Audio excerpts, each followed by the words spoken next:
ভালুকায় তালাবদ্ধ ঘর থেকে মা সন্তান সহ ৩ জনের গলাকাটা লাশ উদ্ধার। ময়মনসিংহের ভালুকা উপজেলা থেকে মোহাম্মদ হুমায়ুন কবিরের পাঠানো তথ্য ও ভিডিও চিত্রে দেখুন বিস্তারিত। ময়মনসিংহের ভালুকা পৌর শহরে এক ভাড়া বাসা থেকে মা ও তার ২ শিশু সন্তানের গলাকাটা লাশ উদ্ধার করেছে পুলিশ।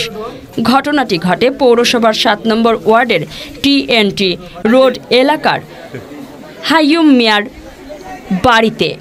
নিহতরা হলেন ময়না আক্তার, তার মেয়ে রাইসা ও ছেলে নীরব। ময়না আক্তার নেত্রকোনা জেলার কেন্দুয়া উপজেলার সেনের বাজার এলাকার রফিকুল ইসলামের স্ত্রী। তারা ভাড়া বাসায় থাকতেন।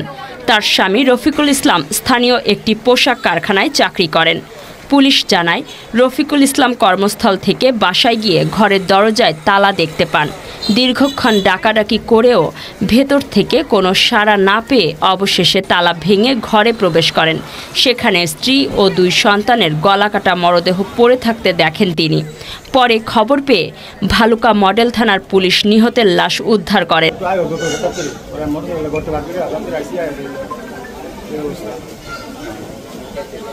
এখানে কারা কারা ভিতরে গিয়ে দেখলেন? ভিতরে কেউ ছিল না, সবাই গেটে বাইরে ছিল, শুধু সে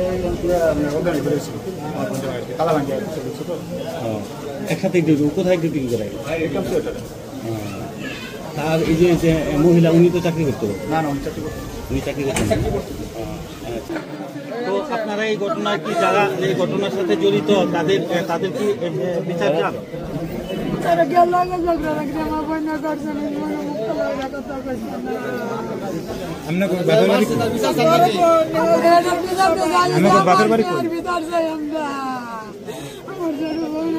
আপনার বাড়ি কেন্দ্র